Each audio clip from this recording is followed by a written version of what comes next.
আসসালামু আলাইকুম প্রিয় গাইস, আবার একটা পাওয়ার ব্যাটারি চার্জার 48 ভোল্ট 120 অ্যাম্পিয়ারের চার্জারটি অলরেডি আমি আগে খুলে রেখে চার্জারের কন্ডিশন হচ্ছে এটা।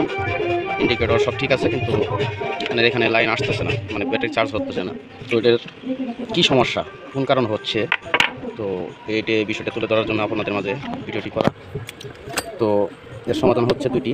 এক নাম্বার হচ্ছে যেটা একটা চেঞ্জ করবেন, 2 নাম্বার হচ্ছে এই দেখবেন এই যে এই ডায়োড থেকে এখানে একটা ফিউজ আছে, এখানে রাখবেন। এই যে এখানে একটা ফিউজ, এই ফিউজটা কেটে গেছে। কারণ হচ্ছে এটা যে এই লাইনটা উল্টাপাল্টার কারণে এখানে বাড়ি খাওয়ার কারণে এটা শর্ট হয়ে গেছে। এখানে শর্ট করে দিবেন আর হচ্ছে এইটা একটু চেঞ্জ করে দিবেন, তাহলে আমার চার্জার ওকে। তো সিম্পল একটা বিষয়। তো যারা জানেন না তাদের উদ্দেশ্যে ভিডিওটি করা। যদি ভিডিওটি ভালো লাগে তাহলে সাবস্ক্রাইব করবেন, লাইক করবেন, আমার চ্যানেলের সাথে থাকবেন। অনেক টেকনিশিয়ান ভিডিওগুলো আপনাদের মাঝে তুলে ধরবো। আশা করি আপনাদের উপকার আসবে ইনশাল্লাহ। আসসালামু আলাইকুম।